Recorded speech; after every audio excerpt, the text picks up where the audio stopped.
একটি জাহাজ কয়লা নিয়ে আফ্রিকার দেশ মোজাম্বিক থেকে দুবাইয়ের দিকে যাচ্ছিল। ভারত মহাসাগর দিয়ে যাওয়ার সময় হঠাৎই ছোট ছোট বোট নিয়ে জাহাজের দিকে চলে আসে জলদস্যুরা। এরপর বিশ্ব গণমাধ্যমে আলোচনা। বলছি, সম্প্রতি এমভি আবদুল্লাহ জাহাজের সোমালিয়ান জলদস্যুদের কবলে পড়ার কথা।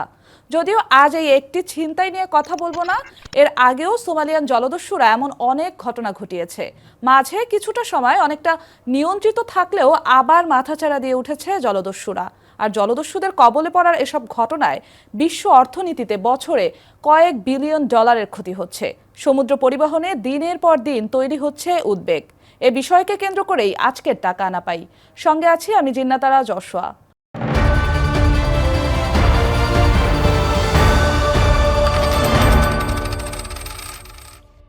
জলদস্যুদের কবলে পড়া কিংবা এই বিশ্ব অর্থনীতিতে ধাক্কা খাওয়া এসব জানবো, তবে তার আগে জানবো বিশ্ব বাণিজ্যে এই সমুদ্র পথের প্রয়োজনীয়তা কতটা। বিশ্বের সিংহভাগ আমদানি রফতানির প্রধান মাধ্যম নৌপথ। জাতিসংঘের বাণিজ্য ও উন্নয়ন সংস্থার সবশেষ প্রতিবেদন অনুযায়ী বিশ্বে যা কিছু আমদানি রফতানি হয় তার ৮০% হয় জলপথে। মূলত অধিক পণ্য পরিবহনের সুবিধা ও স্বল্প খরচের জন্য শত শত বছর ধরে জলপথই বাণিজ্যের প্রধান মাধ্যম হিসেবে দেখা হয়। চাহিদা মেটাতে বৈশ্বিক বহরে জাহাজের সংখ্যা বাড়ানো হচ্ছে প্রতিনিয়ত। এছাড়া একটি শিপমেন্টে অধিক পরিমাণে বাণিজ্য পণ্য পৌঁছে দেওয়ার জন্য নির্মাণ করা হচ্ছে একের পর এক মেগা কন্টেইনার শিপ। পুরো বিশ্বে সমুদ্র পথের গুরুত্ব অনেক। এবার একটু ফিরে যাব জলদস্যুদের কথায়। বেশ কয়েক বছর আড়ালে থাকলেও সম্প্রতি নতুন করে আবার ভয়ঙ্করভাবে মাথাচাড়া দিয়ে উঠছে সোমালিয়ান জলদস্যুরা। পূর্ব আফ্রিকার উপকূলে সামুদ্রিক নিরাপত্তায় কাজ করে ইউরোপীয় ইউনিয়নের নৌবাহিনী বা ইউনাফ ফর আটলান্টা। তাদের মতে গত বছরের নভেম্বর থেকে এ বছরের জানুয়ারি পর্যন্ত ৩ মাসে সোমালীয় উপকূলে অন্তত ১৪টি জাহাজ ছিনতাই করা হয়েছে। রয়্যাল ইউনাইটেড সার্ভিসেস ইনস্টিটিউট নামের একটি গবেষণা প্রতিষ্ঠানের মতে গত ৩ মাসে হর্ন অফ আফ্রিকা অঞ্চলে সোমালীয় জলদস্যুতা অনেক বেড়েছে, যা গত ৬ বছরের মধ্যে সর্বোচ্চ। দস্যুরা জাহাজ ও যাত্রীদের ছিনতাই করে মোটা অঙ্কের মুক্তিপণ দাবি করছে।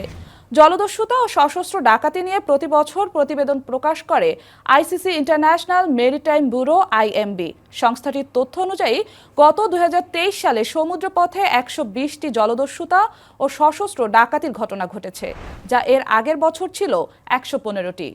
একই সময় জাহাজের ক্রুদের জিম্মি ও অপহরণ করার ঘটনাও বেড়েছে। ২০১১ সালে সোমালি জলদস্যুরা ২১২টি হামলা চালায়। এটি ছিল আগের কয়েক দশকের মধ্যে সর্বোচ্চ। ২০১১ সাল পরবর্তী গত কয়েক বছরে দস্যুতার পরিমাণ অবশ্য অনেক কমে যায়, তবে সম্প্রতি তা আবার বেড়েছে। সোমালিয়ার উপকূল সংলগ্ন সমুদ্রপথ বিশ্ব বাণিজ্যের অন্যতম গুরুত্বপূর্ণ রুট। অ্যাডেন উপসাগরের এক উপকূলে ইয়েমেন, অন্য উপকূলে সোমালিয়া, জিবুতি ও ইরিত্রিয়া। বিশ্ব বাণিজ্যের বড় একটা অংশ এই জলপথেই হয়ে থাকে। তাই এই অঞ্চলে জলদস্যুদের উৎপাত ভাবিয়ে তোলে পুরো বিশ্বকে। আফ্রিকার পশ্চিম উপকূলে অবস্থিত গিনি উপসাগরেও জলদস্যুতার ঘটনা বেড়েছে। গিনি উপসাগরে ২০২৩ সালে ২২টি জলদস্যুতার ঘটনা ঘটেছে। সেখানে ২০২২ সালে ১৯টি, ২০২১ সালে ৩৫টি ও ২০২০ সালে ৮১টি দস্যুতার ঘটনা ঘটে। এশীয় অঞ্চলে অবস্থিত সিঙ্গাপুর প্রণালীও এখন দস্যুতার উদ্বেগের মধ্যে রয়েছে। স্বভাবতই প্রশ্ন আসবে, কেন হঠাৎ করে জলদস্যুদের তৎপরতা বেড়ে গেল? সেই প্রশ্নের উত্তরে যাওয়ার আগে একটু লোহিত সাগরের দিকে যাব। সেখানে কি হচ্ছে? ফিলিস্তিনের গাজা উপত্যকায় যুদ্ধকে কেন্দ্র করে কয়েক মাস ধরে লোহিত সাগরে ইয়েমেনের হাউথি বিদ্রোহীরা হামলা চালাচ্ছে। হাউথি বিদ্রোহীদের হামলার খবর বিশ্ব গণমাধ্যমগুলো ফলাও করে প্রকাশ করছে এবং লোহিত সাগরে ইয়েমেনের হাউথি বিদ্রোহী গোষ্ঠী বেশ কিছু জাহাজে আক্রমণ করায় পশ্চিমা বাহিনীগুলোকে সেই দিকে বেশি নজর দিতে হয়েছে। ইন্ডিয়ান ওশান কমিশন আইওসির প্রতিবেদন অনুযায়ী সামরিক দিক থেকে হাউথিদের ক্ষেপণাস্ত্র ও ড্রোনের হামলা মোকাবিলা করতে মরিয়া পশ্চিমা দেশগুলো। ভাবছেন হঠাৎ করে লোহিত সাগরকে কেন টানছি? দস্যুরা স্বভাবতই সুযোগ সন্ধানী। যে কোনো উপায়ে নিরাপত্তা বাহিনীকে ফাঁকি দেওয়ার চেষ্টা করে তারা। তাই যখন ড্রোন ক্ষেপণাস্ত্র সামাল দিতে গিয়ে জলদস্যুদের দিকে নজর দেওয়ার সুযোগ হচ্ছে না আগের মতো, নিরাপত্তা ব্যবস্থার এই ঘাটতিকেই কাজে লাগাচ্ছে তারা। কারণ ২০০৫ থেকে ২০১২ সালে ব্যাপকভাবে জলদস্যুতা বেড়ে গিয়েছিল। তখন আন্তর্জাতিক বাহিনী এই জলসীমায় টহল জোরদার করেছিল। তবে এবার সেই নিরাপত্তায় অনেকটাই ঘাটতি। ইন্ডিয়ান ওশান কমিশন এক বিবৃতিতে ছিনতাই বা জলদস্যুতা বেড়ে যাওয়ার পেছনে আরও কিছু কারণ উল্লেখ করেছে। যেমন ১.৫ দশক আগে প্রথম দফায় জেলেরা যে দস্যুতায় জড়িয়ে পড়েছিল তার অন্যতম কারণ ছিল বিদেশি ট্রলার এসে তাদের এলাকায় অবৈধভাবে মাছ ধরত, যে কারণে স্থানীয় জেলেরা জীবিকার সংকটে পড়ে ডাকাতিকে পেশা হিসেবে নিতে বাধ্য হয়। আইওসি বলছে, বর্তমান সোমালি মৎস্য নীতির কারণে আবারও বিদেশি মাছ ধরার জাহাজের উপস্থিতি বাড়ছে। এতে আবার উপকূলীয় সোমালিরা জলদস্যুতার পথে পা বাড়াবে এমন সতর্কতা জানায় সংস্থাটি।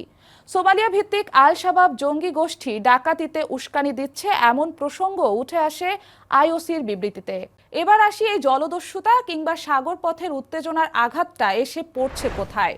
সিএনবিসির খবর অনুযায়ী জলদস্যুতার ঘটনায় বিশ্ব অর্থনীতিতে বছরে কয়েক বিলিয়ন ডলারের ক্ষতি হয়। বিশ্বব্যাংকের ২০১৩ সালের এক সমীক্ষায় বলা হয়েছে, জলদস্যুতার কারণে বিশ্ব অর্থনীতিতে বছরে প্রায় ১৮ বিলিয়ন বা ১,৮০০ কোটি ডলার ক্ষতি হয়।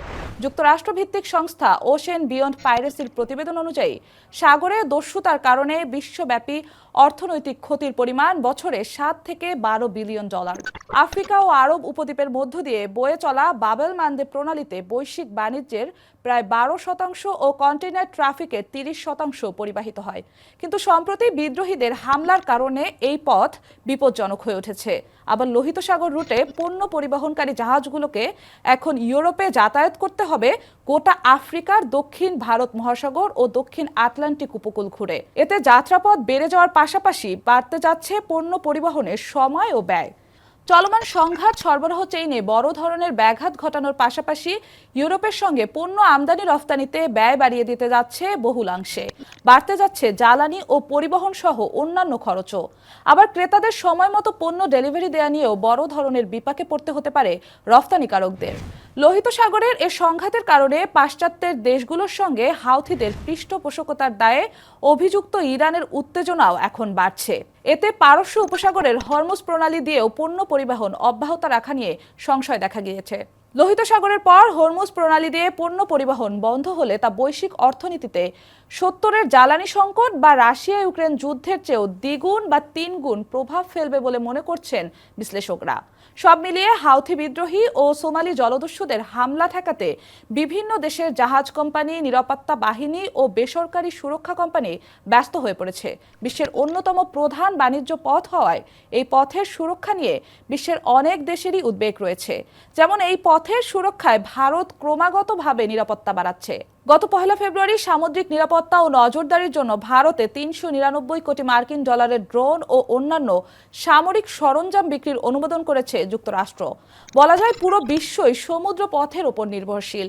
সমুদ্র পথে নিরাপত্তাহীনতা কোনো একটি নির্দিষ্ট দেশ নয়, ভাবিয়ে তুলছে পুরো বিশ্বের অর্থনীতিকে। টাকা না পাইয়ের পরবর্তী পর্বে ফিরে আসব অর্থনীতির নতুন কোনো বিষয় নিয়ে। ততদিন পর্যন্ত ভালো থাকুন, সুস্থ থাকুন, সঙ্গে থাকুন সময়ের।